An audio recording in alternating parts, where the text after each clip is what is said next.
तो कैसी है मेरी पब्लिक। तो दोस्तों welcome back to another episode of news पे व्यूज। आई नो मुझे बहुत टाइम हो चुका है वीडियो डाले हुए, बहुत ही ज्यादा, ऑलमोस्ट 3 वीक्स। और जो लोग मुझे इंस्टाग्राम पे फॉलो करते हैं उनको पता है कि मेरी वीडियो क्यों नहीं आ रही थी, और जिनको नहीं पता उनके लिए बता दो, फॉलो कर लो चूतियो, फॉलो कर लो। तो जो लोग चैनल पे नया है उनके लिए बता दूं कि हम न्यूज पे व्यूज पे क्या करते हैं। तो दोस्तों हम लोग न्यूज पे व्यूज पे करते हैं पिछले महीने की ट्रेंडिंग न्यूज को रोस्ट और देते हैं अपने अनवांटेड व्यूज फॉर व्यूज। तो आज की पहली खबर आ रही है करण जौहर की टिंडर बॉलीवुड से। जी हाँ दोस्तों, स्पॉट फिक्सिंग से लेकर पॉर्नहब तक की जिंदगी के राइटर राज कुंद्रा ने इस बार मेक इन इंडिया इनिशिएटिव को थोड़ा ज्यादा ही सीरियसली ले लिया। तो न्यूज ये कि शिल्पा शेट्टी के हस्बैंड राज कुंद्रा इस बार अरेस्ट हुए पॉर्न मेकिंग केस में। लेकिन यूनिक बात यह है कि लोग बाप का नाम खराब करते हैं, पर कुंद्रा साहब ने बीवी का किया। तो जैसे ही राज कुंद्रा के अरेस्ट होने की खबर आई तो हमारे मीडिया ने वही काम किया जो वो हर रोज करती है, बॉलीवुड की चाटना। कैसे कॉलेज ड्रॉप आउट यहां तक पहुंचा, बचपन गरीबी में बीता। कुछ मीडिया हाउसेस के हिसाब से राज कुंद्रा गरीब थे। अब मुझे ये नहीं पता कि गरीबी का पॉर्न मेकिंग से क्या नाता, लेकिन मुझे इतना जरूर पता है कि राज कुंद्रा के पापा इतने गरीब थे कि वो लुधियाना से लंदन पहुंच गए थे और वहीं पर राज साहब का जन्म भी हुआ।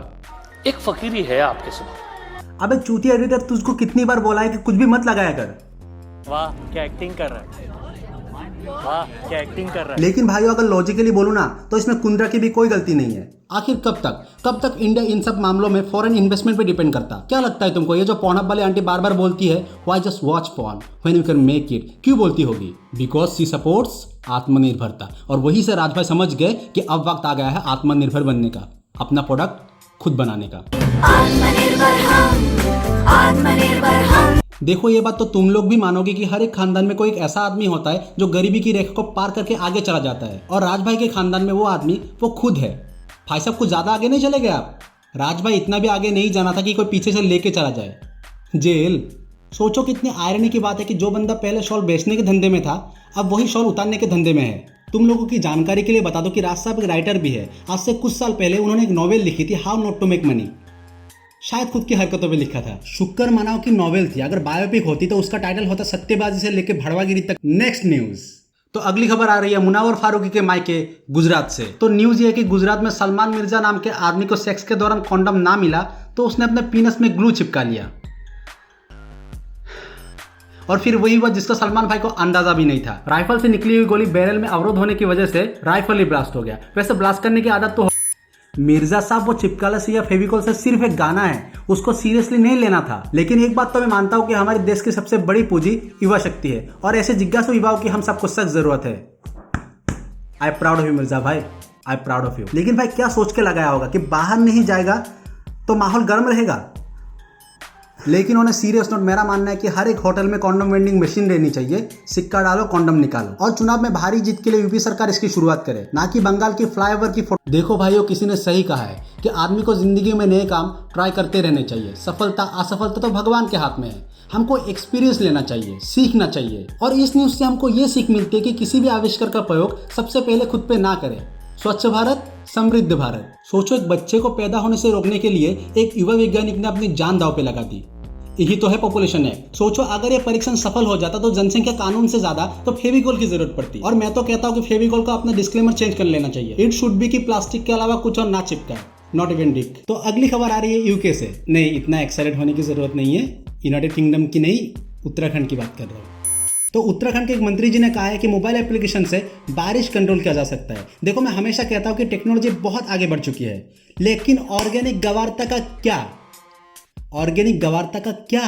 अब मुझे बारिश का नहीं पता, लेकिन टेक्नोलॉजी से जबान जरूर बंद किए जा सकते हैं मंत्री जी।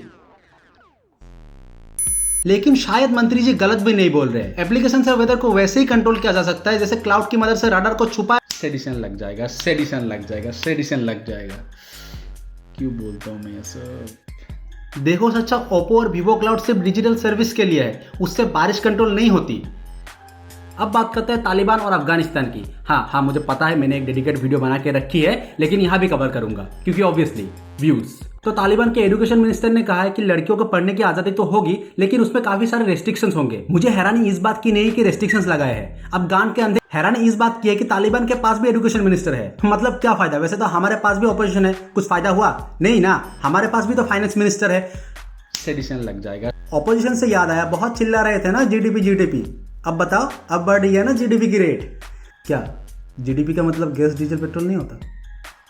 तुम लोगों को याद होगा कि तालिबान ने कहा था कि मीडिया को उसको क्रिटिसाइज करने की फुल आज़ादी होगी। तो रिसेंटली एक वीडियो वायरल हो रहा है जहाँ पे अफगानिस्तानी न्यूज़ एंकर के पीछे तालिबानी बंदूक लेकर खड़े थे, और ये एक बहुत एक्साइटिंग चीज़ है। सोचो अफगानिस्तान की मीडिया कितनी पावरफुल होगी कि उनके पीछे टेररिस्ट को बंदूक लेकर खड़ा होना पड़ रहा है, वरना हमारे यहाँ तो जूते से भी काम चल जाता है। तो अगली खबर आ रही है न्यूजीलैंड से। तो न्यूजीलैंड में एक औरत को जू में एंटर करने से इसलिए बैन कर दिया गया क्योंकि उसका अफेयर चल रहा था उसी जू के एक चिंपैंजी के साथ। चिंपैंजी भाई आप तो सिंप निकले यार, ये हो क्या रहा है? एक तरफ चिंपैंजी लड़कियां पटा रहा है, एक तरफ आमिर भाई डाइवोर्स पे डाइवोर्स दिए जा रहे हैं। क्या आमिर भाई पहले भारत में डर लगता था, आप बीबी से भी डरने लगे, और यहाँ में एवरेज 3 दिन में 4 लड़कियों से रिजेक्ट हो रहा हूँ। बेंच चैनल का नाम चेंज करके बुटेल इंसान से रिजेक्टेड बुटेल ना रख लो। लड़की से याद आया, अगली न्यूज आ रही है तारक मेहता के उल्टा चश्मा के बबीता जी की तरफ से। तो अगली न्यूज ये है कि Babita ji and Tappu are in relationship in real life. और जैसे ही ये न्यूज बाहर आई तो इंडियन मीडिया ने बवाल काट दिया। जेठालाल के बेटे से डेट कर रही है Babita ji. Oh my God, बच्चे के साथ रिलेशन, हम दोनों शादी करने वाले हैं बहुत जल्दी। अंजलि भाभी की ऐसी बातें जानते ही नहीं।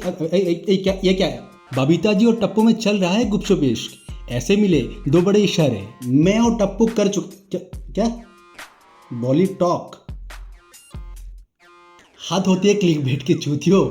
देखो भोसड़ी के मीडिया, वो उनकी प्राइवेट लाइफ है, कोई शो की स्क्रिप्ट नहीं। और अगर शो की स्क्रिप्ट होती भी तो बेटा बाप का सपना पूरा नहीं करेगा तो कौन करेगा? लेकिन सालों तुम लोगों ने बाप की नींदें उड़ा दी। ट्विटर पे 2 दिन तक ट्रेंड था जेठालाल, लोग ट्रेंड जेठालाल के नाम पे करवा रहे थे। लेकिन बबीता जी शो में बीवी किसकी है? अय्यर की। हर कोई पूछता है बबीता जी कैसी है, कोई ये नहीं पूछता कि अय्यर भाई आप कैसे हैं।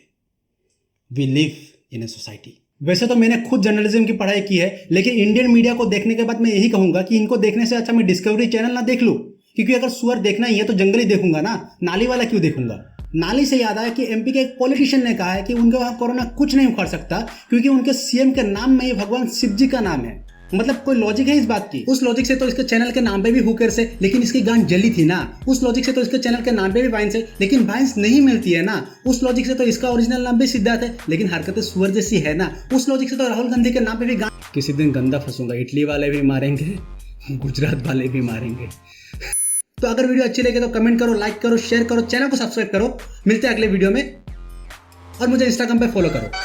बाय।